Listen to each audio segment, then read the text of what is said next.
everybody, my name is Rain Calixiel and his Mondo from grade 2 Mango. The YouTube video that I have watched is The Doorbell Rang, book by Hutchins. The questions that I have to answer are the following. Number 1. What is the YouTube video all about?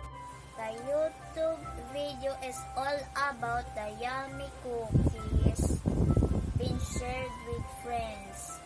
Number 2. How do you feel when someone shares with you?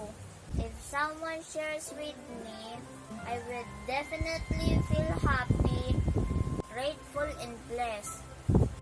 Number 3. What could they have done if the last person had not been grandma arriving with more cookies?